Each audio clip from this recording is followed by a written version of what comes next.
ഈശോ എന്നെ സ്നേഹിക്കുന്നു, എന്നിൽ വാഴാനാശിക്കുന്നു. എന്നിലെ തിന്മകൾ നീക്കി തൻ മകനാക്കാൻ വിളിക്കുന്നു. ഈശോ എന്നെ സ്നേഹിക്കുന്നു, എന്നിൽ വാഴാനാശിക്കുന്നു. എന്നിലെ തിന്മകൾ നീക്കി തൻ മകനാക്കാൻ വിളിക്കുന്നു.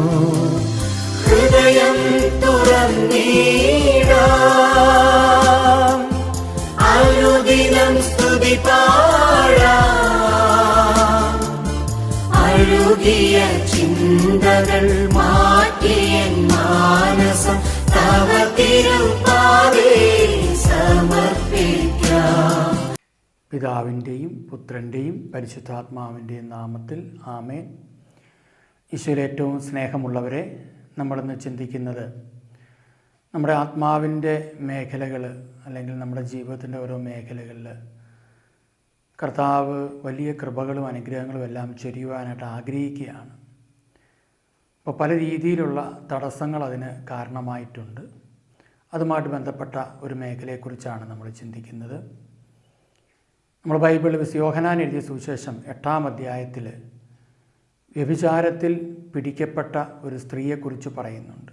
അവിടെ ഒരു വാക്ക് പറയുന്നത്, വ്യഭിചാരത്തിൽ പിടിക്കപ്പെട്ട ആ സ്ത്രീയെ കല്ലെറിഞ്ഞ് കൊല്ലണം എന്നാണ് പറയുക. നിയമാവർത്തന പുസ്തകം 22-ാം അധ്യായത്തിൽ രേഖപ്പെടുത്തി വച്ചിരിക്കുന്ന, അല്ലെങ്കിൽ അവിടെ ഉള്ള ഒരു നിയമത്തിൻ്റെ അടിസ്ഥാനം, മോശയുടെ ഒരു നിയമത്തിൻ്റെ അടിസ്ഥാനത്തിലുള്ള ഒരു കാര്യം കൂടിയാണത്.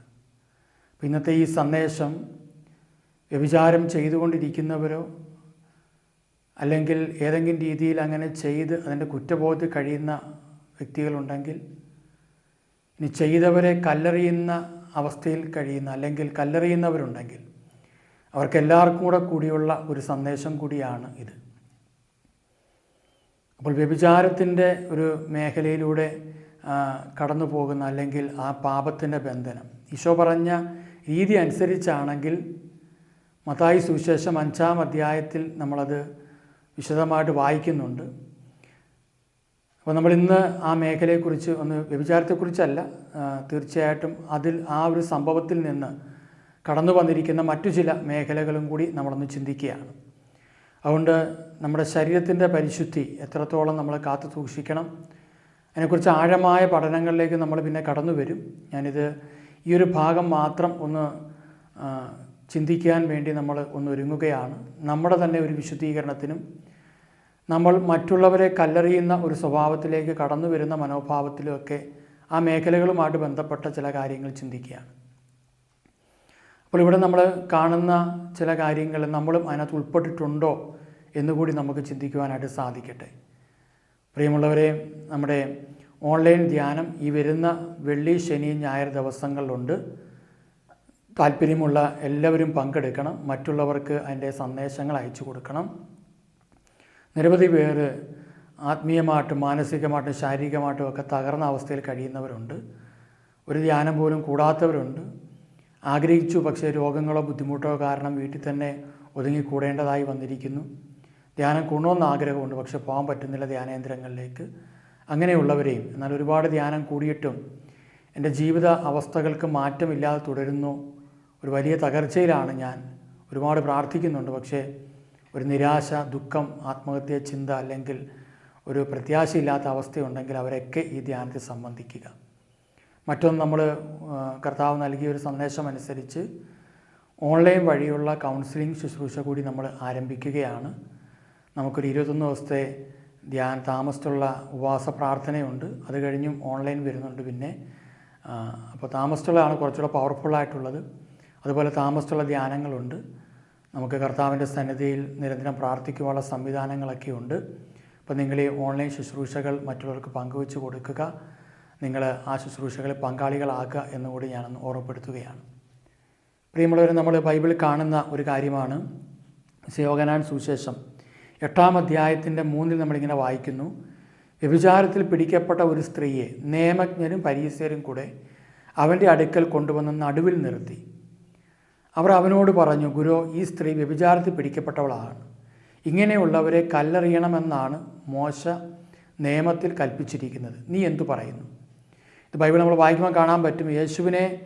യേശുവിൻ്റെ മേൽ കുറ്റം ആരോപിക്കാൻ വേണ്ടി അവനെ പരീക്ഷിച്ചും കൊണ്ട് ചോദിച്ചതെന്ന് വെച്ചാൽ, ഈശോ വ്യഭിചാരത്തിൽ പിടിക്കപ്പെട്ട അല്ലെങ്കിൽ വ്യഭിചാരത്തിലായിരിക്കുന്ന ഈ സ്ത്രീയോട് ഏത് രീതിയിലുള്ള മനോഭാവമാണ് ഈശോ പ്രകടമാക്കുക എന്നുള്ളതും കൂടി അവരെ മുമ്പിൽ കിടപ്പുണ്ടായിരുന്നു. അപ്പം നമുക്കവിടെ കാണാൻ പറ്റുന്നൊരു കാര്യമുണ്ട്. അത് കഴിഞ്ഞിട്ട് 8-ാം തിരുത്തി നമുക്ക് കാണാൻ പറ്റും, ഈശോ ഇങ്ങനെ ആവർത്തിച്ചുകൊണ്ടിരുന്നു. അവർ എന്താണ് മോശ നിയമത്തിൽ പറയുന്നുണ്ട്, അങ്ങെന്താണ് ആഗ്രഹിക്കുന്നത്, ഗുരു അങ്ങെന്താണ് ആഗ്രഹിക്കുന്നത് എന്നിങ്ങനെ ചോദിച്ചുകൊണ്ടിരുന്നപ്പോൾ ഈശോ ഇങ്ങനെ നിലത്ത് എഴുതിക്കൊണ്ടിരുന്നു.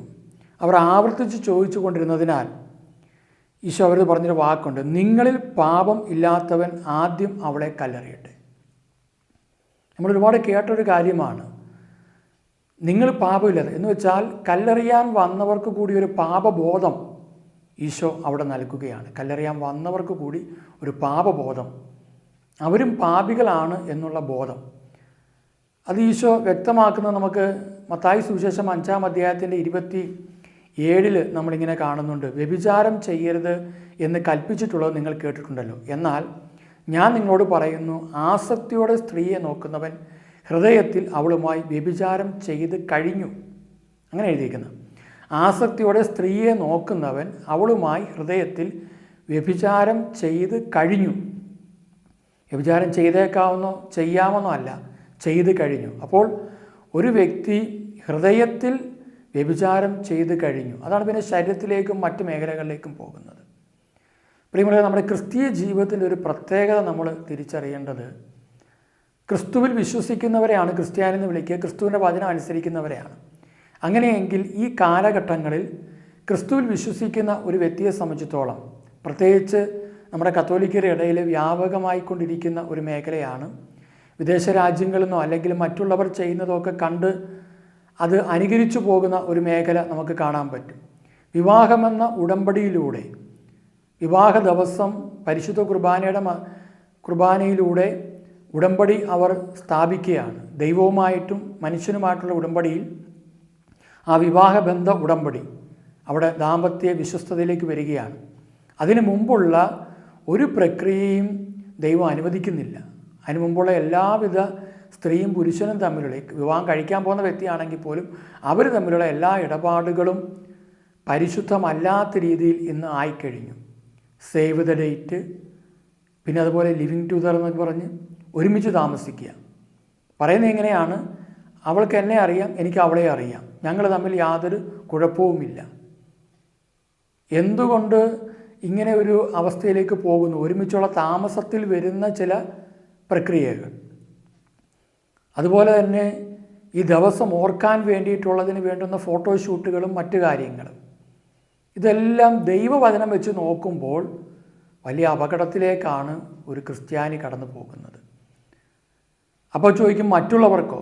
ക്രിസ്ത്യാനി അല്ലാത്തൊരാളെ സംബന്ധിച്ചോളം ക്രിസ്തു എന്തു പറഞ്ഞു എന്ന് അവർക്കറിയാത്തത് കൊണ്ട് അവരെ സംബന്ധിച്ചിടത്തോളം അത് ദൈവം വേണ്ട രീതി ക്രമീകരിച്ചോളും എന്ന് പറയുമ്പം അവർ ദൈവത്തെ അറിയാത്തത് കൊണ്ട് അവർക്ക് ലഭിക്കാനിരിക്കുന്ന ശിക്ഷയുടെ മേഖലകളിൽ അത് ദൈവവുമായിട്ടുള്ള ബന്ധത്തിൽ ദൈവം അത് പക്ഷേ ഒരു ക്രിസ്ത്യാനിയാണോ, ഞാൻ ക്രിസ്ത്യാനിയോടാണ് പറയുന്നത്, ക്രിസ്ത്യാനിയാണോ, മാമോദിസ സ്വീകരിച്ച് ക്രിസ്ത്യാനിയാണ് എന്ന് പറയുന്ന ഒരു വ്യക്തിയാണെങ്കിൽ, അപ്പോൾ ക്രിസ്ത്യാനി അല്ലാത്തവർക്ക് എന്തും ചെയ്യാവുന്നുള്ളതല്ല അതിനകത്തുള്ള കാര്യം. ഒരു ക്രിസ്ത്യാനി ഇപ്രകാരമുള്ള മേഖലയിൽ വളരെ പരിശുദ്ധമായിട്ട് തന്നെ മുന്നോട്ട് പോകണം. ഇല്ലെങ്കിൽ അതിൻ്റെ പരിണിത ഫലങ്ങൾ അടുത്ത് അവരെ ഇന്ന് ഡൈവോഴ്സ് കൂടുന്നതിൻ്റെയൊക്കെ ഒരു കാരണം ഇതായിട്ട് വേണമെങ്കിൽ കാണാൻ പറ്റും.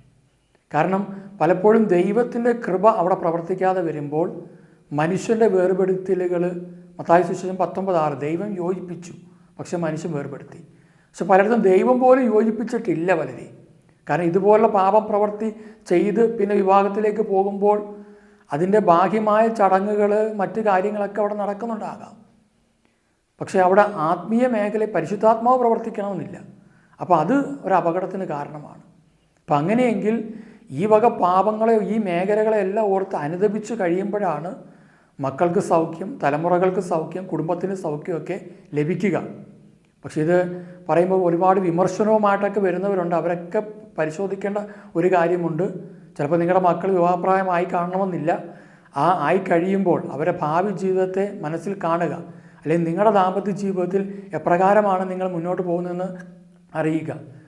ജീവിത പങ്കാളി അവിശ്വസ്തത കാണിക്കുമ്പോൾ നിങ്ങൾക്ക് ഇഷ്ടപ്പെടുന്നുണ്ടെങ്കിൽ നിങ്ങൾ അപകടം പിടിച്ചൊരവസ്ഥയിലാണ്. എന്ന് പറയുമ്പം എങ്ങനെയുമൊക്കെ എല്ലാവരും ജീവിച്ചോട്ടെ, എന്തിനാണ് മറ്റുള്ളവരുടെ കാര്യത്തിൽ ഇടപെടുന്നത് എന്ന് പറയുന്ന പല വ്യക്തികളുണ്ട്. ഇതിനകത്ത് നമുക്ക് കാണാൻ പറ്റുന്ന മറ്റൊരു കാര്യം, ഈ കല്ലെറിഞ്ഞ് കൊല്ലുക എന്ന് പറയുമ്പോൾ എന്തിനാണ് വ്യഭിചാരിയെ കൊല്ലേണ്ടി വരുന്നത്?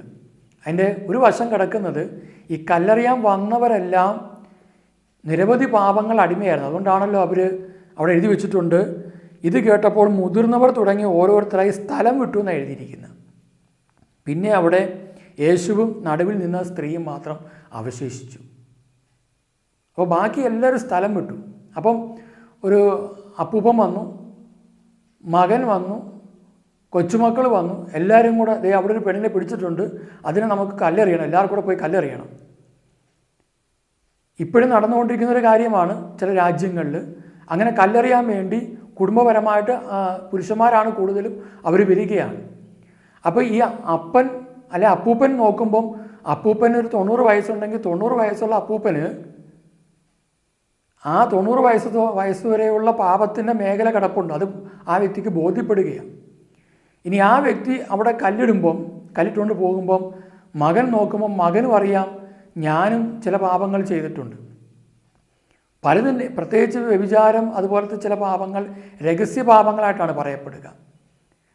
കാരണം ഇവരെ കൊന്നു കഴിഞ്ഞാൽ മറ്റൊരു ഗുണം ഈ പാപത്തിലേക്ക് പോയവർക്ക്, അല്ലെങ്കിൽ ഇവരെ ഉപയോഗിച്ച് പാപം ചെയ്തവർക്കുള്ള ഒരു ഗുണം കിട്ടുന്നത് എന്താണെന്ന് വെച്ചാൽ, അവർ ഇവരുടെ കൂടെ പാപം ചെയ്തു എന്നുള്ളത് ഇനി ആരും അറിയില്ല. കാരണം തന്നോടൊപ്പം പാപം ചെയ്ത സ്ത്രീ അല്ലെ പുരുഷൻ, ഇതെല്ലാം ഉൾപ്പെടുന്ന പുരുഷൻ മരിച്ചു, വധിക്കപ്പെട്ടു. ഇനി ഞാൻ ചെയ്ത പാപം ആരും അറിയത്തില്ല. എൻ്റെ ജീവിത പങ്കാളി അറിയത്തില്ല, നാട്ടുകാരെ അറിയത്തില്ല, മറ്റുള്ളവരെ അറിയത്തില്ല, ആരും അറിയത്തില്ല. എനിക്ക് മാന്യനായിട്ട് ജീവിക്കാം. വ്യഭിചാരിയെ കൊന്നാൽ തൻ്റെ പാപം മറച്ചു വയ്ക്കപ്പെടും എന്ന് വിചാരിക്കുന്ന ഒരു സമൂഹം, വ്യഭിചാരി മാത്രമല്ല ഏതൊരു പാപത്തിൻ്റെയും മേഖലയിൽ അങ്ങനെ കിടപ്പുണ്ട്. അപ്പോൾ അത് മറച്ചു വയ്ക്കും. ഒരാളെ കൊന്നപ്പോൾ അത് കണ്ടുകൊണ്ടിരുന്നൊരു വ്യക്തി കണ്ടുകൊണ്ടിരുന്ന വ്യക്തിയും കൊന്നു കഴിഞ്ഞാൽ അത് മറച്ചു വയ്ക്കപ്പെടുമെന്ന് വിചാരിക്കും. പക്ഷേ സൂര്യനേക്കാൾ 10,000 മടങ്ങ് പ്രകാശമുള്ള കണ്ണുകൾ കൊണ്ട് എൻ്റെ നിഗൂഢ സ്ഥലങ്ങൾ കാണുന്നൊരു ദൈവമുണ്ട്. നമ്മൾ പ്രമാണത്തിൻ്റെ മേഖലകളിലൂടെ കടന്നു പോകും പ്രിയമുള്ളവരെ. അപ്പോൾ വളരെ വിശദമായിട്ട് തന്നെ നമ്മൾ 1 മുതൽ 10 വരെയുള്ള പ്രമാണങ്ങൾ ഇനിയുള്ള സമയങ്ങളിൽ അടുത്ത ഓരോരോ എപ്പിസോഡുകളിൽ നമ്മളത് കൊണ്ടുവരികയാണ്, ധ്യാനിക്കുകയാണ്. എന്തുകൊണ്ടാണെന്ന് വെച്ചാൽ, ഇപ്പോൾ ഞാനായിരിക്കുന്ന അവസ്ഥയിൽ ഞാൻ ദൈവം നോക്കുമ്പോൾ ഞാൻ എത്രത്തോളം പരിശുദ്ധിയുള്ള വ്യക്തിയാണ്. അപ്പോൾ അതുകൊണ്ട് ഇവിടെ വ്യക്തമായിട്ട് പറയാം. അതുപോലെ സമരിയാക്കാരി സ്ത്രീയുടെ ജീവിതത്തിലേക്ക് നമ്മൾ വരുമ്പോൾ നമുക്കവിടെ കാണാൻ പറ്റും, അവൾ ഏത് രീതിയിൽ പാപമാണെന്ന് അവിടെ പറയുന്നില്ലെങ്കിലും അവൾ പറയുന്നുണ്ട്, എനിക്ക് ഭർത്താക്കന്മാരുണ്ടായിരുന്നു.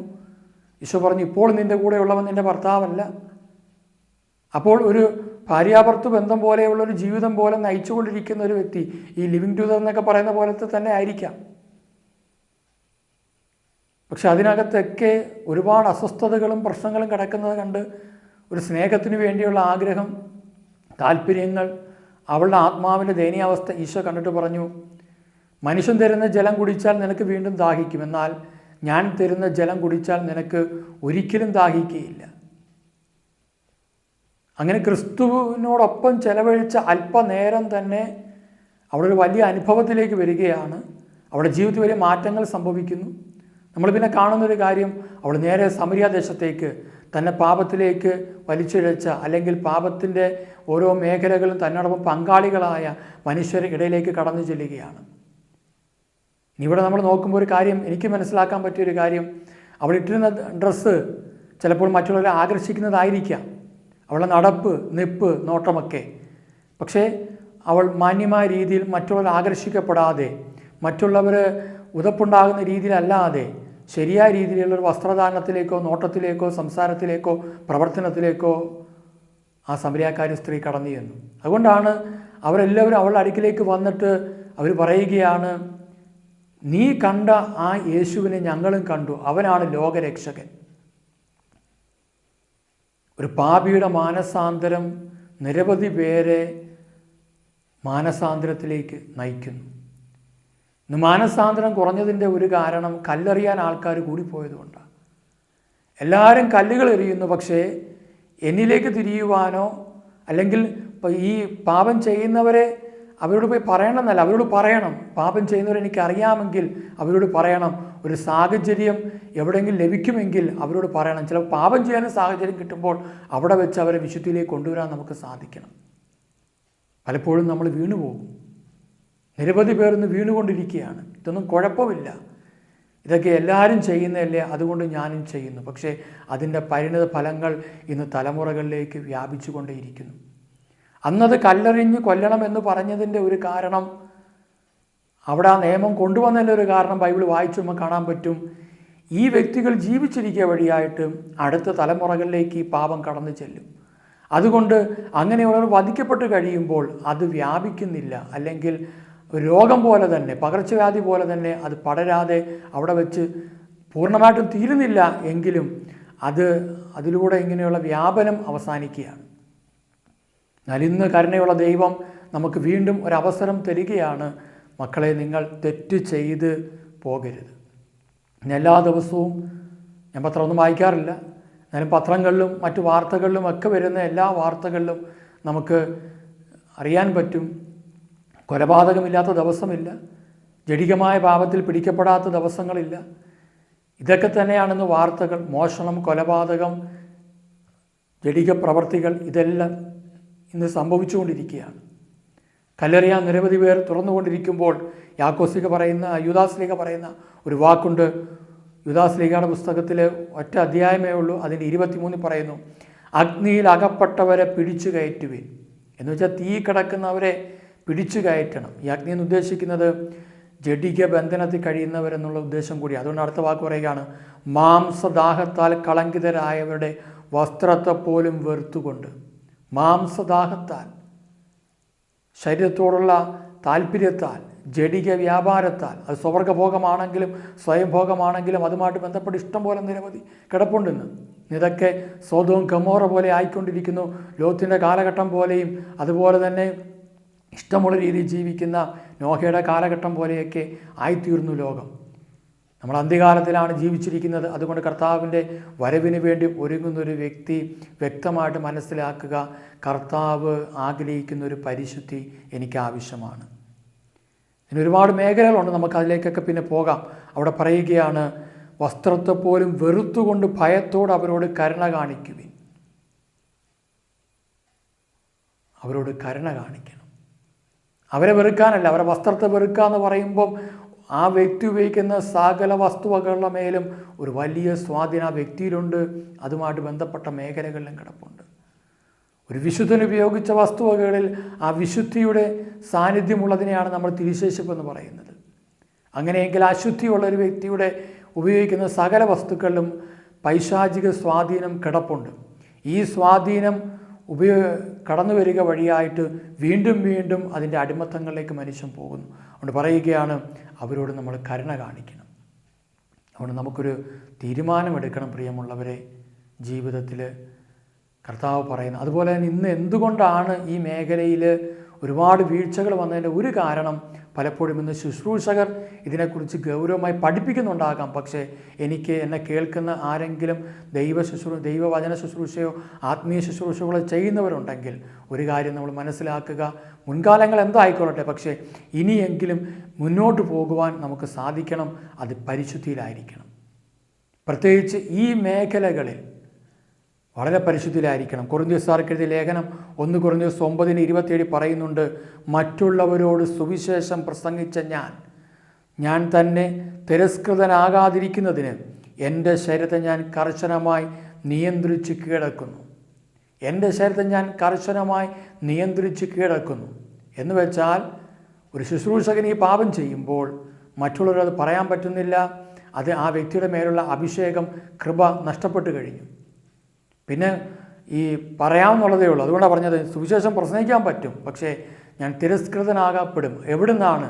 സമൂഹത്തിന് ഒരിക്കലും തിരസ്കൃതനാക്കപ്പെടണമെന്നില്ല. കാരണം സമൂഹം ചിലപ്പോൾ നിങ്ങളുടെ പ്രസംഗത്തിലോ അല്ലെങ്കിൽ നിങ്ങളുടെ ശുശ്രൂഷകളിലോ ആകൃഷ്ടരായി പരിശുദ്ധാത്മാവാണ് ചിലപ്പോൾ ഈ പാപം ചെയ്യുന്ന വ്യക്തിയിൽ കിടക്കുന്നതെന്ന് വിചാരിച്ച് അവരങ്ങനെ പോയിക്കൊണ്ടിരിക്കും. ഒരിക്കലും അങ്ങനെ ആയിരുന്നു. പക്ഷേ പിന്നെയുള്ള കാലഘട്ടങ്ങളിൽ ചിലപ്പോൾ ചില തെറ്റായ ബന്ധങ്ങൾ, തെറ്റായ മേഖലകളിലൂടെ കടന്നു വന്ന് സ്ഥാപിതമായിരിക്കുന്ന ചില പുരുഷൻ സ്ത്രീയുമായിട്ടോ സ്ത്രീ പുരുഷനുമായിട്ടുള്ള ശുശ്രൂഷാ മേഖലകളിൽ കിടക്കുന്ന ബന്ധങ്ങൾ അവസാനിപ്പിക്കണം.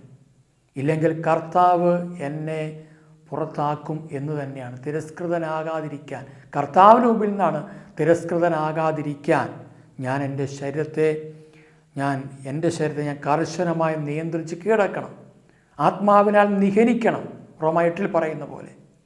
അതുകൊണ്ട് പ്രിയമുള്ളവരെ, അങ്ങനെ ആയാൽ മാത്രമേ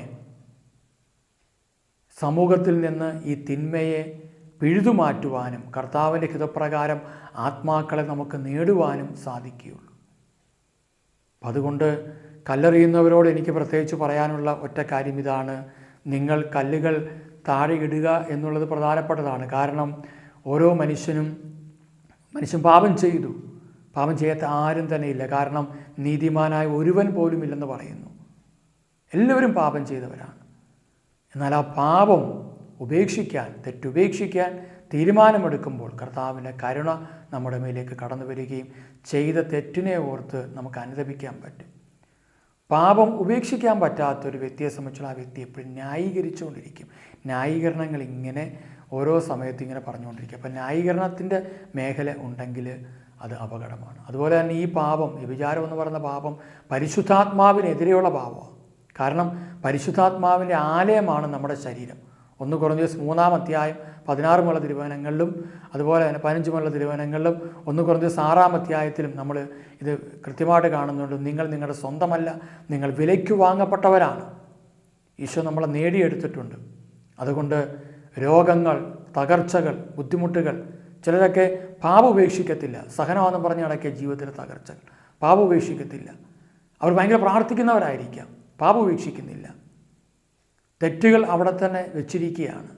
അത് ഇന്ന് തന്നെ കർത്താവിന് കൊടുക്കുക, ഏറ്റുപറയുക, അനുതപിക്കുക, തിരിച്ചു വരിക, ഒരു പുതിയ ജീവിതത്തിലേക്ക് കടന്നു വരാനായിട്ട് തീരുമാനമെടുക്കുക. ഈ ലോകത്തിൻ്റെ പല വിധത്തിലുള്ള പ്രവർത്തനങ്ങളിൽ നിന്നെല്ലാം നമുക്കൊരു മോചനം ലഭിക്കട്ടെ. ഓരോരുത്തരും മുതിർന്നവർ പോയ കൂട്ടത്തിൽ യുവജനങ്ങളുണ്ടായിരുന്നു, കുട്ടികളുണ്ടായിരുന്നു, പ്രായമുള്ളവരുണ്ടായിരുന്നു. അതുകൊണ്ട് നമുക്കും ഇന്ന് ഒരു തീരുമാനമെടുക്കാം. ഞാൻ ഏതെങ്കിലും രീതിയിൽ ആർക്കും അറിയില്ല, പക്ഷേ എൻ്റെ ജീവിതത്തിൽ അങ്ങനെ ഒരു തെറ്റ് വന്നു പോയിട്ടുണ്ടെങ്കിൽ എൻ്റെ കർത്താവിനോട് കരുണ കാണിക്കുന്നവനാണ്. അങ്ങനെ എനിക്കൊരു വിശുദ്ധിയിലേക്ക് കടന്നു വരിക. എന്നെ രക്ഷിച്ച കർത്താവിന് ഇപ്പം സമരിയാക്കാരി സ്ത്രീയുടെ ഏറ്റവും വലിയൊരു പ്രത്യേകത ഇതായിരുന്നു. അവളെ ഒരു പാപത്തിൽ നിന്ന് കർത്താവ് മോചിപ്പിച്ചപ്പം അവൾക്കൊരു കാര്യം വ്യക്തമായിട്ട് അറിയാമായിരുന്നു. എന്നെ മോചിപ്പിച്ച കർത്താവിന് ഈ നാട്ടിൽ എന്നോടൊപ്പം പാപം ചെയ്തവരെയും ഞാനുമായിട്ട് ബന്ധപ്പെട്ട് പാപത്തിലേക്ക് ഞാൻ ആരെയെല്ലാം നയിച്ചിട്ടുണ്ടോ അവരെ എല്ലാവരെയും രക്ഷിക്കാൻ പറ്റും. അതുകൊണ്ട് എല്ലാവരെയും യേശുവിൻ്റെ അരികിലേക്ക്, എന്നെ രക്ഷിച്ച യേശുവാണ്, അതുകൊണ്ട് യേശുവിൻ്റെ അരികിലേക്ക് ഞാൻ അവരെ വിടുന്നു. ചില ചിന്തിക്കും, ഞാനുമായിട്ടുള്ള ബന്ധത്തിലായാൽ മതി. നിങ്ങൾ സമരക്കാരി സ്ത്രീ പറയുകയാണ്, ഞാനാണ് നിങ്ങളെ, ഞാനിങ്ങനെ യേശുവിനെ കണ്ടു, നിങ്ങളെല്ലാവരും എൻ്റെ അടുത്തേക്ക് വരിക, ഞാൻ നിങ്ങളെ രക്ഷിക്കാമെന്നല്ല അവൾ പറഞ്ഞത്. അവൾ ക്രിസ്തുവിനെ കാണിച്ചു കൊടുത്തു. ശുശ്രൂഷകൻ വീണ് പോകുന്നത് എവിടെയാണെന്ന് വെച്ച് കഴിഞ്ഞാൽ, ശുശ്രൂഷകൻ ദൈവത്തിൻ്റെ സ്ഥാനത്ത് നിന്നുകൊണ്ട് ചെയ്യുന്ന വ്യക്തിയാണ്, പക്ഷേ ശുശ്രൂഷകൻ രക്ഷിക്കാൻ തുടങ്ങും. അങ്ങനെ പാപത്തിൽ കഴിയുന്നവരെ ശുശ്രൂഷകനും അല്ലെങ്കിൽ അഭിഷിക്തനും അല്ലെങ്കിൽ ഏതെങ്കിലും അപ്പസ്തോലനും അല്ലെങ്കിൽ ശുശ്രൂഷകന്, അവരെല്ലാം കൂടെ ഇവരെ രക്ഷിക്കാൻ തുടങ്ങുമ്പോഴാണ് ഈ അപകടം വരുന്നത്. ഏറ്റവും അവസാനം എന്ത് പറ്റും? ചിലപ്പോൾ അവരെ ശുശ്രൂഷയെ സംബന്ധിച്ച വ്യക്തി രക്ഷപ്രാപിച്ചു പോകും, പക്ഷേ അവർ അടിമകളായി തീരുകയും ചെയ്യും, വീണു പോകും. അതുകൊണ്ട് ഈ അന്ത്യകാലത്ത് നിരവധി പേർ വിശുദ്ധിയിൽ ഉണരണം, നിരവധി പേർ കൃപയിൽ ഉണരണം, പരിശുദ്ധാത്മാവിൽ നിറയണം. ഒരു പുതിയ ഉണർവ് നമ്മുടെ ജീവിതത്തിൽ ഉണ്ടാകണം. നമുക്ക് പാപത്തിൻ്റെ സകലവിധ പൈശാചിക ബന്ധനങ്ങൾ നമുക്കൊരു മോചനം വേണം. അതിനാൽ കർത്താവെ, എനിക്ക് അനുദപിക്കാനുള്ള കൃപ എനിക്ക് തരണമെന്ന് പറയുക. ഒരു തിരിച്ചുവരവ് നമുക്കുണ്ടാകട്ടെ. ഈശോയുടെ ജീവിതത്തിൽ ഈശോ ഈ പാപികളുടെ കൂടെ സമയം ചെലവഴിച്ചതെല്ലാം അവരെ നവീകരണത്തിലേക്ക് കൊണ്ടുവരാൻ വേണ്ടിയിട്ടായിരുന്നു. അവരെ പാപങ്ങൾ ഏറ്റെടുക്കാൻ വേണ്ടിയാണ് ഈശോ വന്നത്. ലൂക്കാ 19:10 നമ്മൾ വായിക്കുന്നത് പോലെ നഷ്ടപ്പെട്ടു പോയതിനെ കണ്ടെത്തി രക്ഷിക്കാൻ വന്നവനാണ് യേശു ക്രിസ്തു. അതുകൊണ്ട് നമ്മളെല്ലാവരെയും ഈശോ കണ്ടെത്തി രക്ഷിക്കാൻ കടന്നു വന്നിരിക്കുകയാണ്. ആ ഈശോ കണ്ടെത്തുന്ന കൂട്ടത്തിൽ നമ്മളും ആയിരിക്കട്ടെ. നിരവധി പേരെയും നമുക്ക് കണ്ടെത്തി ക്രിസ്തുവിലേക്ക് കൊണ്ടുവരാം. അവർക്ക് വചനം കൊടുക്കാം, ക്രിസ്തുവിനെ കൊടുക്കാം. ക്രിസ്തു അവരെ പാപങ്ങൾ മോചിക്കട്ടെ, ക്രിസ്തു അവരെ രക്ഷയിലേക്ക് നയിക്കട്ടെ. അങ്ങനെ എല്ലാവരും അനുഗ്രഹിക്കപ്പെട്ടെ, കൃപയാൽ നിറയപ്പെട്ടെ. പ്രിയമുള്ളവരെ, യേശു ക്രിസ്തുവിനെക്കുറിച്ചും കർത്താവ് തന്നെ രക്ഷയെക്കുറിച്ചും സൗഖ്യത്തെക്കുറിച്ചും അനുഗ്രഹത്തെക്കുറിച്ചും എല്ലാ മേഖലകളെക്കുറിച്ചുമുള്ള ശുശ്രൂഷകളാണ് നമ്മുടെ ഓൺലൈൻ ധ്യാനത്തിലുള്ളത്. നമ്മുടെ താമസമുള്ള ധ്യാനത്തിലും എല്ലാം അങ്ങനെയുള്ളത് തന്നെയാണ്. അപ്പോൾ അതുകൊണ്ട് നിങ്ങൾ പങ്കെടുക്കുക. നമ്മുടെ നൈറ്റ് വിജിയിൽ നമുക്ക് സാധിക്കുമെങ്കിൽ അതിനുള്ള സംവിധാനങ്ങളൊന്നുമില്ല, അതുകൊണ്ടാണ് ലൈവായിട്ട് ചെയ്യണമെന്ന് നമ്മൾ ആഗ്രഹിക്കുന്നു. അതോടൊപ്പം തന്നെ ഓൺലൈൻ കൗൺസിലിംഗ് അല്ലെങ്കിൽ ആത്മീയ ഉപദേശങ്ങൾ, പ്രാർത്ഥനകൾ നമ്മൾ നടത്തുവാനായിട്ട് ആഗ്രഹിക്കുന്നു. അപ്പോൾ താല്പര്യമുള്ളവർ ബന്ധപ്പെടുക. അങ്ങനെ ഫോൺ വഴി ബന്ധപ്പെട്ട് കഴിഞ്ഞാൽ നമുക്ക് ആ ടൈം എപ്പോഴാണെന്ന് വെച്ചാൽ പറയും. അപ്പോൾ ആ സമയത്ത് നമുക്ക് ആ ശുശ്രൂഷകൾ ചെയ്യാവുന്നതാണ്. 24 മണിക്കൂറും ആത്മാക്കളെ രക്ഷയ്ക്ക് വേണ്ടി പ്രവർത്തിക്കുന്ന ഒരു ഗ്രൂപ്പാണ് മദർ മേരി മിനിസ്ട്രി. അപ്പോൾ അതുകൊണ്ട് ഞങ്ങൾക്കാവുന്ന രീതിയിലെല്ലാം ക്രിസ്തുവിൻ്റെ മഹത്വത്തിനായിട്ട് ശുശ്രൂഷകൾ ചെയ്യാൻ ഞങ്ങൾ ആഗ്രഹിക്കുന്നു. ഞാനും എൻ്റെ കുടുംബവും ആഗ്രഹിക്കുന്നു. അതുകൊണ്ട് എല്ലാ സമയവും നമ്മൾ പ്രയോജനപ്പെടുത്താം. നമുക്ക് അനുഗ്രഹത്തിലേക്ക് വരാം. നമുക്ക് പ്രാർത്ഥിക്കാം. കാരുണ്യവാനായ കർത്താവേ, ആസക്തിയോടെ നോക്കുന്നത് പോലും വ്യഭിചാരം ചെയ്തു കഴിഞ്ഞു എന്ന് പറയുമ്പോൾ എത്ര ഗൗരവമായിട്ടാണ് അങ്ങ് പറഞ്ഞിരിക്കുന്നത്. അങ്ങനെയെങ്കിൽ ഈ ലോകത്ത് ഈ പാപം ചെയ്യാത്ത ആരാ ഉള്ളത്? അങ്ങയുടെ നോട്ടത്തിൽ ഈ പാപം ചെയ്ത എല്ലാവരുമുണ്ട്. പക്ഷേ ആരെയൊക്കെയോ കല്ലെറിയാൻ ഞങ്ങൾ കല്ലുകളും എടുത്ത് വന്നിട്ടുമുണ്ട്, എറിഞ്ഞിട്ടുമുണ്ട്. ചിലർ വധിക്കപ്പെട്ട് കാണും, ചിലർ നശിക്കപ്പെട്ട് കാണും, തകർക്കപ്പെട്ട് കാണും. എന്നാൽ കർത്താവേ, ഞങ്ങൾ മനസ്സിലാക്കുന്നു, ഞങ്ങൾ കല്ലെറിയേണ്ടവരല്ല, ഞങ്ങൾക്ക് തന്നെയാണ് വിശുദ്ധീകരണം ആവശ്യമാണ്. അതിനാൽ ഞങ്ങളുടെ ജീവിതത്തിൽ ശരിയായൊരു വിശുദ്ധീകരണത്തിലേക്ക്, അങ്ങ് ആഗ്രഹിക്കുന്ന പരിശുദ്ധിയിലേക്ക് കടന്നു വരുവാൻ ഞങ്ങളെ ഒരുക്കണമേ. ഞങ്ങളുള്ള ഈ വക പൈശാചിക ബന്ധനങ്ങളെല്ലാം എടുത്തുമാറ്റി ഞങ്ങളെ സ്വതന്ത്രമാക്കണമേ. കാരുണ്യവാനായ കർത്താവേ, ശുശ്രൂഷയെ പങ്കെടുക്കുന്ന ആരെങ്കിലും വ്യഭിചാര പാപത്തിന് അടിമകളാണെങ്കിൽ ഇപ്പോൾ തന്നെ അവർ സ്വതന്ത്രമാകട്ടെ. ഏതെങ്കിലും രീതിയിൽ അതിൻ്റെ കുറ്റബോധമോ നിരാശയോ ദുഃഖമോ ആത്മഹത്യ ചിന്തയോ ഞാൻ തകർന്നു പോയെന്നുള്ള വേദനയോ കഴിയുന്നവരുണ്ടെങ്കിൽ അവരിപ്പോൾ തന്നെ മോചനം പ്രാപിക്കട്ടെ. കർത്താവിൻ്റെ കരുണ അവരുടെ മേൽ നിറയപ്പെട്ടെ, സ്നേഹം നിറയപ്പെട്ടെ. സ്വർഗീയ പിതാവേ, ഞങ്ങളെയും എല്ലാവരെയും അനുഗ്രഹിക്കണമേ. ഈശോയുടെ തിരുരക്തം കൊണ്ട് ഞങ്ങളെ എല്ലാവരെയും കഴുകണമേ. പരിശുദ്ധാത്മാവെ, ഞങ്ങൾ ശക്തിപ്പെടണമേ. ഞങ്ങളെ ഓരോരുത്തരെയും ബലപ്പെടുത്തണമേ. പരിശുദ്ധ അമ്മയെ സ്വർഗീയ പരിശുദ്ധി കൊണ്ട് നിറയുവാൻ തക്കവിധം ഞങ്ങളെ സഹായിക്കണമേ. അമ്മയുടെ പരിശുദ്ധി മനസ്സിലാക്കി ക്രിസ്തുവിന് വേണ്ടി ജീവിക്കാൻ ഞങ്ങൾ ഒരുക്കണമേ. വിശുദ്ധരെ, നീതിമാന്മാരെ ഞങ്ങൾക്ക് വേണ്ടി പ്രാർത്ഥിക്കണം. മിഖാൽ, ഗബ്രിയേൽ, റബേൽ ദൂതന്മാരെ ഞങ്ങൾക്ക് വേണ്ടി കർത്താവ് ഒരുക്കിയ കാവലമാലാകമാരെ ഞങ്ങളെ സഹായിക്കണമേ. പിതാവിൻ്റെയും പുത്രൻ്റെയും പരിശുദ്ധാത്മാവിൻ്റെയും നാമത്തിൽ ആമേൻ. ഈശോയിൽ സ്നേഹമുള്ളവരെ, എല്ലാവരെയും സ്നേഹത്തോടെ ഓൺലൈൻ ധ്യാനത്തിലേക്ക് ക്ഷണിക്കുകയാണ്. എല്ലാവരും കടന്നു വരണമെന്ന് പറയുന്നു. ഈ ശുശ്രൂഷയെ നിങ്ങളെല്ലാവരും പങ്കെടുത്തതിന് നിങ്ങൾക്ക് നന്ദി. കർത്താവ് നിങ്ങളെല്ലാവരെയും സമർത്ഥമായിട്ട് അനുഗ്രഹിക്കട്ടെ. Praise the Lord. Thank you. ഹൃദയം തുറന്നീടാം, അനുദിനം സ്തുതി പാടാം. അഴുകിയ ചിന്തകൾ മാറ്റിയ മാനസം തവ തിരുപാദേ സമർപ്പിക്കാം. ഈശോ എന്നെ സ്നേഹിക്കുന്നു, എന്നിൽ വാഴാനാശിക്കുന്നു. എന്നിലെ തിന്മകൾ നീക്കി തന്മകനാക്കാൻ വിളിക്കുന്നു.